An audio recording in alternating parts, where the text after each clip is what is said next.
अस्सलाम वालेकुम स्टूडेंट्स, मेरा नाम मोहम्मद फ़िज़ानी कुरैशी। उम्मीद है कि आप सब लोग बहुत अच्छे होंगे और आप सब लोग खुशामदीद मेरे चैनल बायोलॉजी मेरे साथ।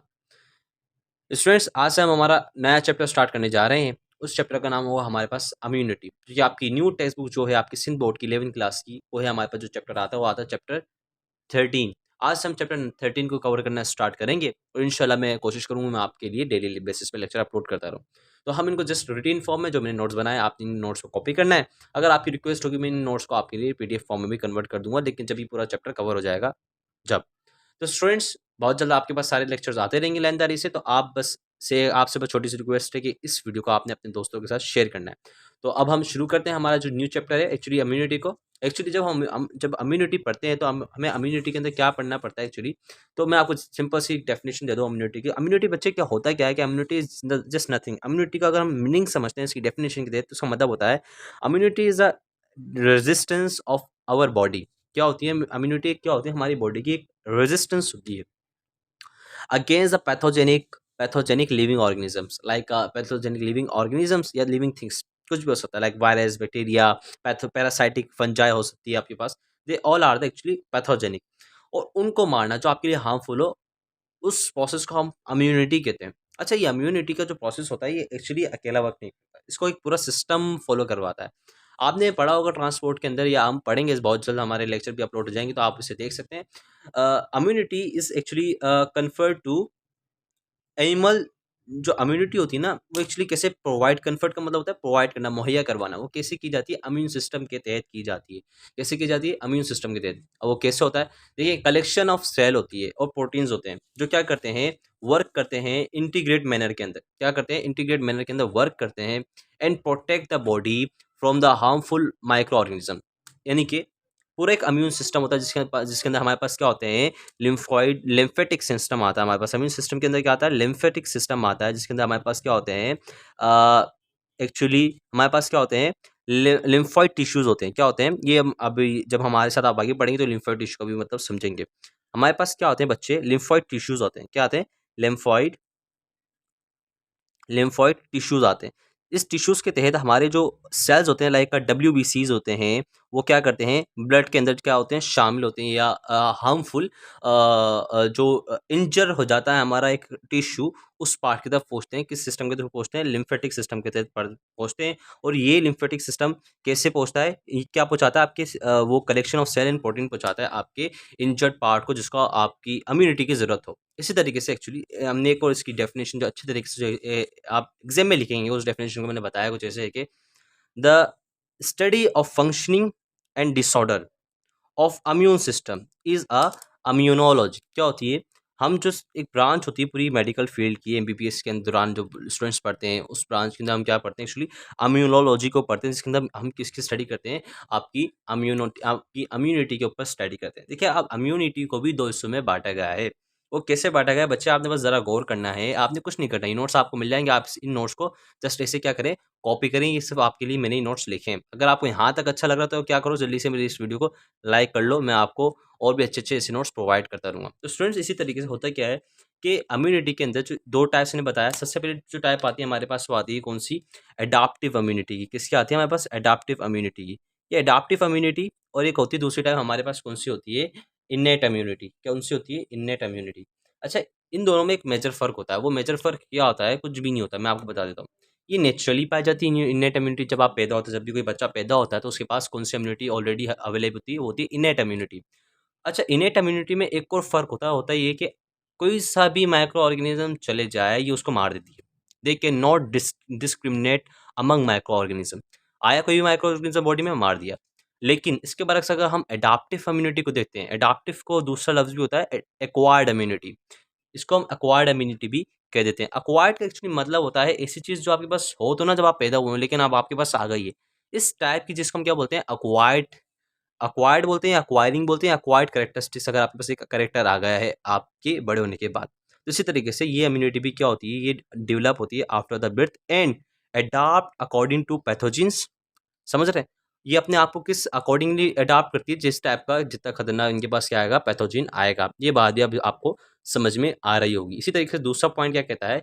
स्पेसिफिक फॉर स्पेसिफिक पैथोजेन, यानी कि क्या होते हैं स्पेसिफिक होते हैं, यानी कि जिस टाइप का पैथोजन आपकी बॉडी में एंटर किया उस टाइप के ये क्या करेंगे, वेपन्स लेके जाएंगे उसको मारने के लिए। साथ में कोई बड़ा खतरनाक ऑर्गेनिज्म आ जाता है जिसको मारना मुश्किल है, तो ये उनके लिए क्या लेके जाते हैं, अपने खतरनाक हथियार लेके जाते हैं, यानी कि सेल्स लेके जाते हैं उनको मारने के लिए। इसी तरीके से ये स्लो इन एक्शन होता है बट लॉन्ग लास्टिंग होता है, बहुत अरसे के लिए रहता है, यानी कि ये अगर इसके पास, क्योंकि क्या बनाता है लॉन्ग लास्टिंग क्यों होता है, क्योंकि क्या बनाता है, मेमोरी सेल्स बनाता है। कौन से सेल्स बनाता है, मेमोरी सेल्स बनाता है। ये मेमोरी सेल्स क्या करते हैं, उस पैथोजन की केमिकल स्ट्रक्चर को अपने अंदर स्टोर कर लेते हैं। जब भी अब आइंदा फ्यूचर में वो केमिकल स्ट्रक्चर आएगा उसको ये मार देंगे। समझ रहे हैं आप बात। इसी तरीके से इसमें क्या होता है, मैंने बता दी, डिस्क्रिमिनेट नहीं करते, बस आता है उसको मार देते हैं। अब इनमें भी दो टाइप्स होती है। इनेट इम्यूनिटी को भी दो हिस्सों में बांटा गया है। किसके अंदर बांटा गया है, दो हिस्सों में बांटा गया है। सबसे पहला जो हिस्सा हमारे पास इनेट इम्यूनिटी में आता है, वो आता है कौन सा है, वो आता है first line of defence and second line of defence. First line of defence को भी दो हिस्सों में बांटा गया है। एक होता है हमारे पास फिजिकल बैरियर, दूसरा होता है हमारे पास केमिकल बैरियर। अगर हम फिजिकल बैरियर की बात करते हैं तो फिजिकल बैरियर के अंदर हमारे पास क्या क्या आ जाता है, skin, mucous membrane, ciliated epithelium. हम एक्चुअली इनेट इम्यूनिटी का भी लेक्चर इसके बाद अपलोड कर देंगे, तो आप वो भी ज़रूर देखिएगा, सही है। इसके बाद जो अगला जो टाइप आती है हमारे पास फर्स्ट लाइन ऑफ डिफेंस की, वो आती है हमारे पास बायोकेमिकल बैरियर। क्या होता है एक्चुअली बायोकेमिकल बैरियर, इसमें क्या होता है, आपके पास आती है saliva, mucus, HCl, gastric juice, ये कहाँ पे प्रेजेंट होते हैं, सारे आपके डाइजेस्टिव सिस्टम के अंदर प्रेजेंट होते हैं। यानी कि आप जब आप कोई फूड खा रहे हैं, आपके फूड के साथ कोई भी पैथोजिन चले गया, तो अब उसको कौन मारेगा, चलें आपकी स्किन ने बचा दिया। स्किन क्या करती है, पेनिट्रेशन से बचाती है। अगर इधर कोई बैक्टीरिया बैठ जाए तो उसको घुसने नहीं देगी अंदर। इस वजह से हम इसको क्या बोलते हैं, फर्स्ट लाइन ऑफ डिफेंस बोलते हैं, सही है। लेकिन अगर अब आप मुंह से खाना खा रहे हैं, क्योंकि खाने फूड के साथ तो मिक्स होकर कोई भी पैथोजिन जा सकता है ना, तो अब क्या होता है, पैथोजिन चले जाता है स्टमक के अंदर, तो उधर तो पहले से बैठा हुआ था हमारे पास क्या, HCl एसिड, ये इसको मार देता है। क्योंकि एसिडिक इन्वायरमेंट के अंदर कोई भी पैथोजिन सर्वाइव ही नहीं करता। ये बात मेरे को आपको ज़रा समझानी थी। इसके बाद जो दूसरा हमारे पास आता है, वो आता है डिफेंस, आता है हमारे पास सेकेंड लाइन ऑफ डिफेंस। अच्छा स्टूडेंट्स, ये करता ये है कि ये इसके पास स्पेशलाइज्ड सेल्स होते हैं सेकंड लाइन ऑफ डिफेंस के पास। जब pathogen first line of defence cross करता है तो कौन सा डिफेंस आना शुरू हो जाता है हमारे पास, सेकंड लाइन ऑफ डिफेंस। इसमें क्या होता है, इसमें मैक्रोफाजिस, WBCs इन्वॉल्व होना शुरू हो जाते हैं। कैसे, अब देखें, सबसे इसमें 4 रोल्स फॉलो करता है सेकंड लाइन ऑफ डिफेंस के अंदर, इनको भी हम पढ़ेंगे, इसके ऊपर भी हमारा लेक्चर आएगा। तो अगर आप न्यू है चैनल पर तो लाइक कर लो। आपकी अगर आप सिनबोर्ड के हैं तो आपके लिए ही इधर मैं आपके काम की सारी वीडियो इधर अपलोड होती रहेंगी। बस मेरी आपसे छोटी सी रिक्वेस्ट है। अब क्या करते हैं, इस सेकंड लाइन ऑफ डिफेंस के अंदर सबसे पहले अमल होता है फेगोसाइट्स करता है। यानी कि जो भी फॉरेन पार्टिकल आता है उसको इनगल्फ करके, तोड़ के फ्लूइड में डाल देता है अपनी बॉडी के। इसके बाद जो अगला अगला जो टाइप आती है, अगला जो प्रोसेस होता है सेकंड लाइन ऑफ डिफेंस के अंदर, वो होता है एक्चुअली नेचुरल किलर सेल्स। इनको हम NK सेल्स भी बोलते हैं। इनके बारे में भी अभी हम पढ़ेंगे, अभी नहीं पढ़ेंगे, आने वाले लेक्चर्स में पढ़ेंगे ज़रूर, सही है। इन्फ्लेमेशन भी तीसरा क्या होता है, मैकेनिज्म होता है second line of defence. Inflammation को बोलते हैं वर्म आ जाना। वर्म जो होता है ना, एक्चुअली क्या होता है, ये इम्यून रिस्पॉन्स होता है कि यार आपकी बॉडी में कोई ना कोई इन्फेक्शन आ चुका है, इन्वेट कर चुका है, अब आपके कुछ सेल्स एक्टिवेट होते हैं इस इन्फ्लेमेशन की वजह से, फिर वो अपना काम करते हैं। इसके बाद जो हमारे पास जो लास्ट आता है सेकंड लाइन ऑफ डिफेंस के अंदर आता है, हमारे पास फीवर आता है। क्या आता है, fever. Fever is not a बीमारी, वो एक्चुअली क्या है, वो एज़ अ सिम्पटम है या एज़ अ रिस्पॉन्स होता है कि आपके सिस्टम में कोई ऐसा पार्टिकल आ गया है जो कि आपकी बॉडी के लिए हार्मफुल है। ये क्या है हमारे पास actually, fever is a sign of a something attacking your body. Something से मुराद कि कोई पैथोजन है। अब स्टूडेंट्स, हमने पूरी बात समझी कि फर्स्ट लाइन ऑफ डिफेंस होता है क्या है, इसको अब हम हमारे आने वाले लेक्चर्स में समझेंगे भी। अब इसके बाद हमने सेकंड लाइन को भी पढ़ा, अब हम समझेंगे कि एडाप्टिव इम्यूनिटी को भी हमने दो हिस्सों में बांटा है। मैंने ये तो बता दिया आपको कि ये कैसे अप्लाई होती है, ये लॉन्ग लास्टिंग होती है और स्लो इन एक्शन होती है। लेकिन ये जो एक्ट करती है थ्रू किसके, कौन से सेल से थ्रू करती है, ये बी एंड टी सेल्स, यानी कि B lymphocytes and T lymphocytes. इनकी कहानी भी मैं आपको बताऊंगा। अगर आप मेरे चैनल को सब्सक्राइब करेंगे तो आपके पास इस कहानी खुद ही आएगी कि इनको बी सेल्स और टी सेल्स क्यों कहते हैं।